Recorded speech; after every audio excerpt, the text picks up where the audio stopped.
Assalamualaikum warahmatullahi wabarakatuh. Alhamdulillahi rabbil alamin. Wassalatu wassalamu ala ashrafil anbiya'i wal mursalin wa ala alihi wa sahbihi ajma'in. Qala Allahu ta'ala qala subhanaka la ilma lana illa ma 'allamtana innaka antal alimul hakim. Qala rabbi shrah li sadri wa yassir li amri wahlul 'uqdatam min lisani yafqahu qawli. Qala Allahu ta'ala rabbi zidni ilma warzuqni fahma. Ma'asyiral hadirin jamaah rahimakumullah, pertama-tama yang saya hormati para ulama, para alim ulama, para tuan guru, para ustadz, alhamdulillah ada istiqomah senantiasa malam Kamis Ustadz Yasin, dan juga alhamdulillah kesepahan kita Bah Samin ya. Dan semua para jamaah semoga yang istiqomah hadir di majlis ini, juga ada Ustadz Farid dan semua jamaah yang senantiasa hadir istiqomah di malam Kamis, Allah panjangkan umurnya, Allah mudahkan segala urusannya, Allah kabulkan hajat-hajatnya, dan yang paling teristimewa semoga Allah kelak berikan kepada kita syafaat Nabi kita Muhammad sallallahu alaihi wasallam. Lupa segala puji bagi Allah Subhanahu wa taala yang memberikan kepada kita nikmat iman, nikmat Islam, nikmat ihsan, nikmat yang paling teristimewa kita dijadikan sebagai umat Nabi kita Muhammad sallallahu alaihi wasallam. Dan semoga salawat dan salam selalu Allah curahkan, Allah limpahkan kepada junjungan kita Habibana wa Nabiyyana Muhammad sallallahu alaihi wasallam. Hadirin jamaah rahimakumullah, alhamdulillah pelajaran kita sampai masih tentang bab mandi. Cuman kemarin kita membahas tentang wajib, dari wajib sekarang tentang sunnah-sunnahnya mandi wajib. Jadi di mana ada sunnah wajib pasti ada sunnahnya. Untuk apa? Lebih afdal, agar lebih dekat kita menjalankan daripada syariat Nabi kita Muhammad sallallahu alaihi wasallam. Beruntunglah kalian yang istiqomah hadir ke majlis ilmu. Kenapa masa bilang beruntung? Karena seorang akan diketahui kelak dekat dan jauhnya kadar kedekatan dan kadar kedekatan dan jauhnya dia dengan Nabi kita Muhammad sallallahu alaihi wasallam, sebagaimana kadar kedekatannya ke majlis-majlis ilmunya Allah Subhanahu wa taala. Kenapa bisa diukurkan dengan hadirnya ke majlis ilmu? Karena sebagaimana sabda Nabi sallallahu alaihi wasallam, "May yuridillahu bihi khairan yufaqihu fiddin." Tidaklah orang yang Allah kehendaki atasnya kebaikan, maka orang tersebut akan Allah berikan pemahaman tentang agama. Otomatis orang yang mau paham agama enggak mungkin datang ke warung-warung ataupun datang daripada nongkrong, melainkan hadir di majlis ilmunya Allah Subhanahu wa taala. Bahkan kata Imam Syafi'i, man la yuhibbul ilma la khaira fihi. Orang yang enggak senang hadir di majlis ilmu, maka orang tersebut tidak ada kebaikan. Siapa yang bilang? Imam Syafi'i. Kata Imam Syafi'i, orang yang enggak mau hadir ke majlis ilmu, maka tidak ada kebaikan dalam dirinya. Bagaimana ada kebaikan? Sedangkan nasihat-nasihat dari Nabi kita Muhammad SAW enggak mau mendengar. Kan kita hadir di majlis ilmu ini, walaupun Habib yang menyampaikan, hakikatnya yang kita sampaikan adalah ajaran syariat Nabi kita Muhammad. Semua dimanapun majlisnya, dimanapun tempatnya, apapun bentuk nama majlisnya, mereka semua hakikatnya bukan menyampaikan pribadinya, tapi menyampaikan syariat yang dibawa oleh Nabi kita Muhammad sallallahu alaihi wasallam. Maka beruntunglah orang yang mau istiqomah hadir di majlis ilmu. Kenapa dibilang beruntung? Karena apa dikatakan dalam kitab Ihya, Imam Ghazali mengatakan hudurul majlis salih wahid yamhu majlisul ghaflah sab'ina marrah. Satu kali kita hadir di majlis ilmu, maka itu akan menghapus 70 majlis lalai, 7 majlis yang tidak baik. Contoh majlis gaple misalnya, apalagi majlis gibah, Kita ngumpul datang ke tempat ketemu teman, ngomongin si A, ngomongin si B, itu kan majlis goflah, majlis yang tidak baik. Nah, dengan hadir kita di majlis seperti ini, majlis zikir, majlis tawassul, majlis sholawat, dan ditambah lagi majlis ilmu, maka satu kali kita hadir di majlis ini selama seminggu, misalnya kita nih hadir di majlis yang nggak baik, majlis yang kurang baik, majlis yang di dalamnya nggak ada kebaikan, itu semua akan terhapus dengan satu kali hadir ke majlis ilmu-nya Allah Subhanahu wa Ta'ala. Mudah-mudahan kita senantiasa istiqamah ini semua kita laksanakan agar kita selalu mendapat ridho dan maghfirah dari Allah Subhanahu wa Ta'ala. Sunanul ghusli, sunnahnya mandi. Kemarin kita minggu yang lalu belajar bagaimana tentang wajib-wajibnya mandi. Maka sekarang sunnahnya mandi. Faminha kasiratun, faminha al-baul qablahu liman anzala liyakhruj ma baqi min mani min majrihi summa injila qadar in kana tahiran aw najisan summa ya'ti bil wudu kamil biwajibatihi wa sunnihi wa huwa afdal. Di antara sunnahnya mandi, yaitu kita sebelum melaksanakan mandi wajib, maka disunahkan al-baul, kencing dulu. Kita sebelum mandi wajib, ini kan bahasa tentang mandi wajib, mandi hadas besar. Disunahkan kita untuk terdahulu, yaitu kencing. Summa liman anzalaha yakhruja ma biakimil mani, kemudian dikeluarkan sisa-sisa air mani yang ada bekas pada diri kita, atau hilangkan kotoran yang ada di kemaluan kita. Setelah itu semua baru summa ya'tiya bil wudu'i kamil, kemudian setelah kencing baru dia melaksanakan wudu yang sempurna. Biwajibati, bahkan laksanakan wajib-wajibnya wudu, wa sunnihi, dan sunnahnya wudu, wa huwa afdal, maka ketika itu laksanakan, itulah paling baiknya melaksanakan mandi wajib. Jadi bukan langsung mandi ya, tapi sah nggak kalau langsung mandi? Sah-sah saja ya, bukan berarti sah nggak sah. Ini ngebahas bukan sah nggak sah, yang sah nggak sah itu kemarin ya, kita sudah bahas semua. Mandi itu ketika yang penting niatnya ketika air langsung kena badan atau anggota badan, maka itu dianggap sah. Ini kita ngebahas tentang sunnah mandi, afdolnya mandi wajib.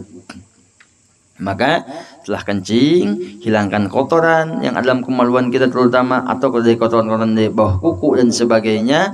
Kemudian berwudu dengan wudu yang sempurna. Wudu sempurna itu bagaimana? Wudu ketika wudu sebagaimana kita mau melaksanakan sholat 5 waktu, ya wudu seperti itu. Maka itu lebih afdal kata ulama. Tapi wakil dikatakan yuakhiru ghuslul qadamain. Tapi dikatakan akhirkanlah mencuci kedua kaki. Wudu yang sempurna untuk kaki kita diakhirkan ilama ba'dal ghusli, sampai dia melaksanakan mandi.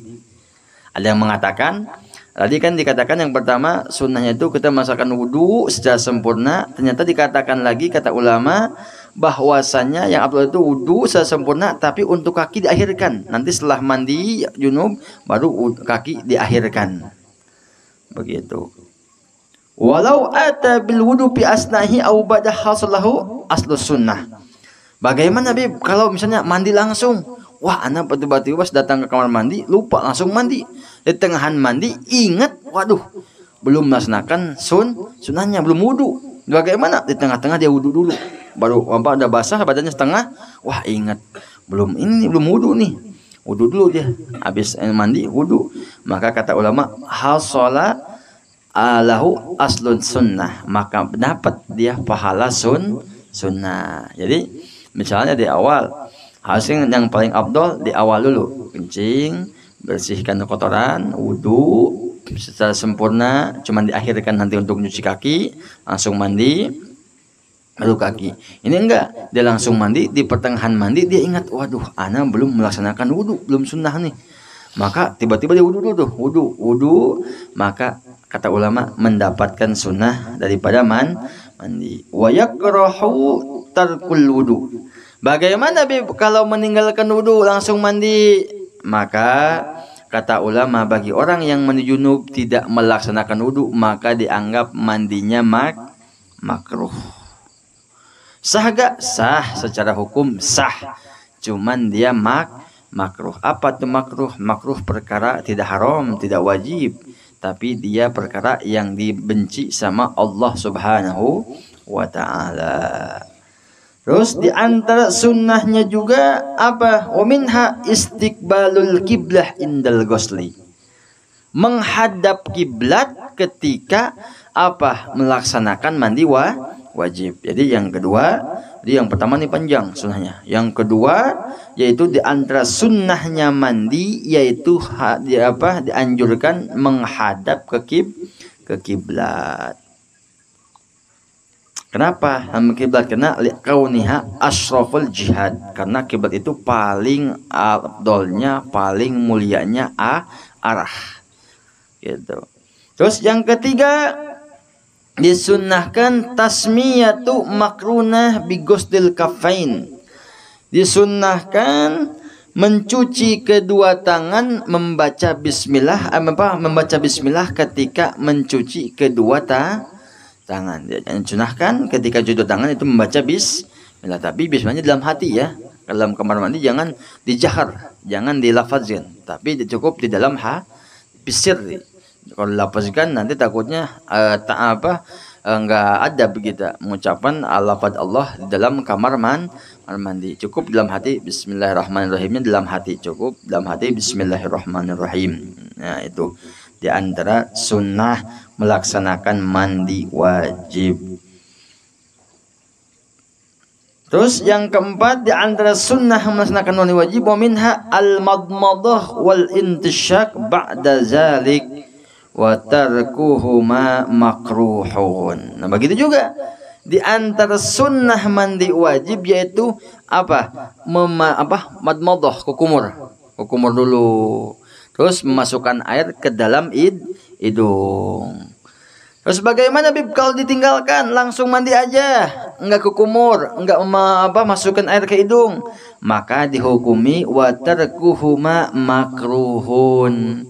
Hukumnya bagi orang yang tidak mau kukumur dan meninggalkan masukkan air ke dalam hidung, hukumnya makruh. Sah enggak? Sah wudunya. Tadi dibilang makruh itu perkara yang dibenci sama Allah Subhanahu wa ta'ala. Terus wa yusannu, dan juga di antara disunahkan lagi apa? Tahdidul ma'atif kal uzni wa tibba wa tiyaj al batin wa bain al ilyatin wa dakhalasa satrah wal ibta wal mawqa wal lahazi. Sunnah juga menyela-nyelai perut yang gemuk. Nih kayak Habib deh. Gemuk ya. Ini yang gemuk kan ada lipat-lipatan badan tuh. Itu sunnah disela-selai. Itu sunnah. Kan kita kalau selama ini kayak apa? Dapat wajib doang ya. Tapi ketika tahu itu sunnah, double. Sunnah wajib dapat, sunnah pun dapat. Apalagi di antaranya seperti yang ada telinga. Ini kan ada lekukan. Nah, ini sunnah. Digini-giniin. Kalau langsung dicelum begini juga dapat wajib, tapi ketika begini disela-sela pelan-pelan itu mendapatkan wajib plus sunnah. Apalagi dakhala satri nih yang ada di bawah pusar ya, bujal kata orang Sunda ya, bujal di bawah, dalam bujal itu sunnah sampai dimasukin air ke situ. Wal ilta seperti ini, ketiak, kelek ya, ketek ya. Terus apalagi jenggot yang tebal. Jenggotnya yang tebal itu sunnah juga. Nah, tapi artinya apa? Nyampainya ke dalam perut itu hukumnya wajib. Kalau sudah basah, juga basah kan, bagaimana? Ambil lagi kita air, disela-selakan kayak wudhu gitu. Nah, itu mendapatkan sunnah. Kenapa sih harus ribet amat mandi? Ini kan kita nih lagi belajar supaya lebih baik, mengenal daripada sunnahnya Rasulullah. Bagaimana kita mau dikenal sama Rasulullah sedangkan melaksanakan sunnahnya aja nggak mau, kan gitu. Kata Nabi, man lam yahtam bi sunnati falaysa minni. Orang yang enggak mementingkan atas sunnahku, maka kata Nabi bukan daripada golonganku. Kalau kita pengen termasuk golongan umat Nabi Muhammad, maka laksanakan sunnah Nabi Muhammad. Minimal enggak semua, ada salah satu yang tadi kita pelajari, minimal kita laksanakan. Kemudian di antara sunnahnya lagi, wahwa an yusabbul ma ala ra'si salasan li fi'lih. Di antara sunnah juga apa? Menuangkan air ke kepala 3 kali. Ya, 3 kali. Ya, 3 kali. Terus ma'at takhlili zalika, bersama disela-selai ini kepala dituangin air, ya, masuk air gini, terus itu kepala kita digini-gini. Ya, disela-selai supaya si itu air betul-betul masuk. Jadi bukan asal mandi, enggak. Ambil air, set. Nah, sunnahnya 3 kali, sekali sela-selain. Ya, 2 kali sela-selain. Makanya kalau dipakai apa namanya? Shower, sunnah menuangkan airnya nggak dapat. Sunnah menuangkan airnya nggak dapat ya. Tapi paling dapat sunnah menyela-nyela lain. Gitu. Terserah itu mah. Mau yang pakai shower, enggak silahkan saja. Terus udah tadi syi'ran. Wa min sunnani astaslis bil af'al wal aqwal kullaha kama fil wudu. Di antara sunnah mandi juga yaitu 3 kali 3 kali. Berarti kalau kepala 3 kali, nanti bagian depan 3 kali, 3 kali, ini 3 kali, 3 kali, belakang 3 kali, 3 kali, ini 3 kali. Itu sunnah. Terus di antara sunnah juga, wa minha sunnah al-muwalatu wa ma'naha at-tatabi' bi an yaghsil badan mutatabi'an bihaytsu la yajab juz'an minhu qabla ghusl ma ba'dah. Di antara sunnah juga mandi terus menerus. Maksudnya gimana, Bib? Misalnya kita nyuci pertama kepala, habis kepala kan langsung kena badan. Tapi bagaimana kalau seorang pengen mandi, kepala dulu, tiba-tiba setengah badan, airnya mati, habis. Waduh, baru setengah badan nih, ke bawah belum basah ini. Gimana? Oh, datang tuh ada di ada rumahnya tetangga, ada mandi ke tetangga. Udah kering tuh, bagaimana? Sah mandinya dilanjutin, tapi hukumnya makruh gitu. Nah, terus di antara sunnah juga an yakuna al-mugtasil bi mahali la yanalhu rishasil ma. Di sunnah juga mandi di tempat yang mana air itu enggak menyiprat. Kan kalau mandi umumnya menyiprat kan air itu. Nah, ternyata air yang enggak nyiprat itu hukumnya sunnah. Sampai segitunya ya. Air yang enggak nyiprat itu sunnah. Jadi Nabi itu mandi bukan kan kalau kita mandi itu cubar ya sampai berisik gitu. Itu enggak begitu. Nabi enggak begitu, Nabi pelan-pelan supaya airnya itu enggak menyiprat. Kan kalau mandinya langsung cubar seenaknya. Cubar sampai kedengeran, tetangga di mana sampai kedengeran. Wah, lagi mandi basah nih katanya. Sampai begitu kan ya. Jadi akhirnya bikin sujud orang. Mungkin itu lagi mandi karena kepanasan, tapi karena mandinya enggak baik. Wah, lagi mandi basah nih. Gitu. Di sunnah ketika si airnya itu enggak nyiprat, itu hukumnya mendapat sunnah.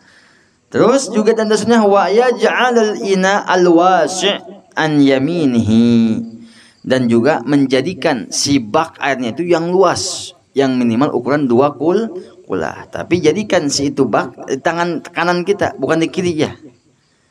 Ya, kalau mau ngambil gayung ataupun si bak itu posisi badan kita, si baknya itu ada di sebelah kanan. Itu hukumnya sunnah.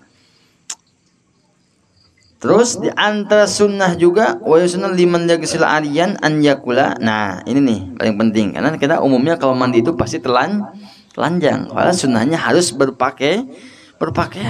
Minimal aurat kita ini ketutup. Ya, dari pusat sampai sikut ini tutup. Untuk badan ya bas, gak apa-apa lah. Tapi untuk ini minimal ketutup. Tapi kalau telanjang bagaimana, Bib? Ada sunnahnya nih. Berdapat sunnah juga kita. Baca doa Bismillahirrahmanirrahim la ilaha illa huwa. Itu doang. Jadi kalau kita mandi telanjang dalam hati baca Bismillahirrahmanirrahim la ilaha illa huwa. Bismillahirrahmanirrahim la ilaha illa huwa. Nah itu sunnah ketika kita mandi hadas besar telanjang nih. Karena bawa pakai sarung, pakai celana ribet, nanti takut nggak nyampe, takut nggak basah. Ya udah nih kita dikasih ilmu lagi sama Rasulullah. Apa ilmunya? Yaitu baca Bismillahirrahmanirrahim la ilaha illa huwa. Segitu doang. Itu li'anna zalik satru an ainil jin. Kenapa? Karena ketika kita membaca doa tersebut akan menutup dari pandangan jin. Ini kenapa kita anjurkan pakai baju? Karena jin, tempat kamar mandi itu tempatnya jin. Maka ketika masuk disunahkan kita Allahumma inni a'udzubika minal khubusi wal khaba'isi. Allah, aku berlindung kepadamu daripada gangguan jin. Ya, daripada gangguan jin yang ada di kamar mandi. Nah, ketika seorang membaca doa ini Bismillahirrahmanirrahim la ilaha illa huwa, itu jin nggak bakal lihat kita, nggak bakal jangankan auratnya kita, bahkan kita nggak kelihatan aja sama jin ya. Jadi kayak pakai ilmu sirap nggak kelihatan ya. Masya Allah, jin aja nggak lihat, apalagi kalau dibaca ada depan orang. Wis lebih hebat. Jin aja bisa nggak lihat, apalagi dibaca depan orang. Sannu lil mar'ah ghairu mahrumah wal muhaddah ala zawjiha was-sha'imat tatib farjiha min asal haid. Nah, ini untuk perempuan nih. Tadi kan untuk semuanya, yang laki-laki, yang perempuan tadi umum. Ini khusus nih, ada sunnah mandi wajib atau mandi hadas besar bagi perempuan. Bagi yang perempuan yang dia habis haid. Apa disunahkan? Maaf, untuk kemaluannya untuk dipakai wewangian. Ya mungkin kalau sekarang ada namanya sirih apalah gitu ya. Karena sekarang sudah canggih, apapun sudah ada. Jadi dianjurkan kalau sudah haid, ketika mandi hadas besar disunahkan untuk pakai wangian. Au nifas atau setelah nifas, atau bukan setelah ba'dal ghusl. Baik menggunakan setelah mandi ataupun sebelum mandi. Yang diabdulkan yaitu ba'dal ghusli, setelah dia mandi hadas besar beres, maka si kemaluannya disunahkan untuk menggunakan minyak wangi. Apa terserah minyak wanginya apa aja. Di sini nggak disebutkan minyak wangi yang bagaimana. Nah, tapi yang abdul di sini wal misku aula min ghairi. Yang abdul pakai minyak misik. Cuman biasanya kalau pakai minyak misik itu si kemaluan diamin itu pasti panas. Kenapa? Minyak itu yang itu panas. Berarti apa? Udah dah, jangan pakai minyak misik. Ada kan sekarang mah pokoknya yang istimewa bisa beli di warung-warung, bisa di Indomaret ataupun bisa di supermarket lah bisa beli yang kayak begitu. Itu untuk mendapatkan sunnah, tapi ini khusus bagi untuk perempuan. Insyaallah minggu depan kita belajar masuk ke pasal tentang syarat-syaratnya berwudu.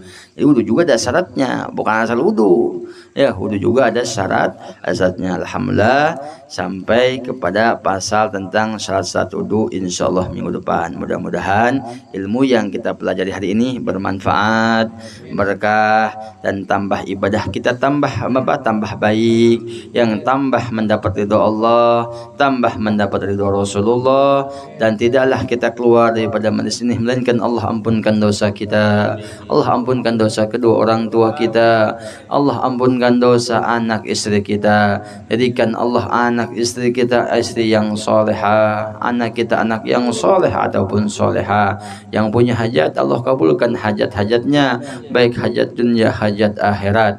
Yang lagi kurang sehat Allah angkat penyakitnya, Allah angkat derajatnya, Allah kelas satukan kita di bawah naungan Nabi kita Muhammad sallallahu alaihi wasallam. Ala hadhihi ya wa laqad salihah bi sirril Fatihah.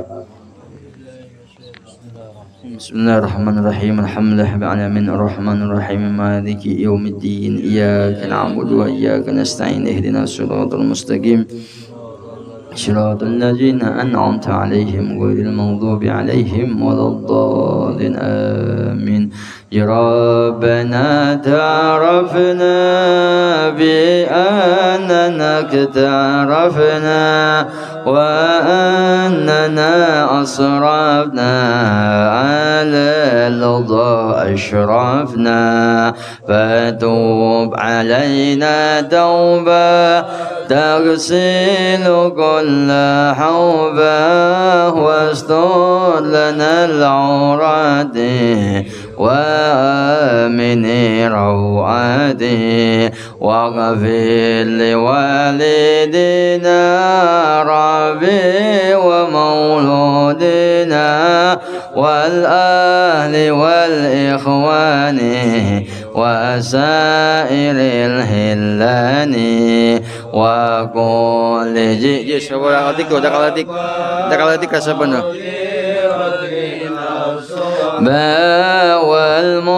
والمسلمين أجمع آمين يا ربي أسمع فضلا وجودا منا لا باكتساب منا بالمصطفى رسولي نهضى بكل سلي صلى وسلم ربي عليه أدى الحبيب وآله وصحبه إلى تصي صحبي والحمد لله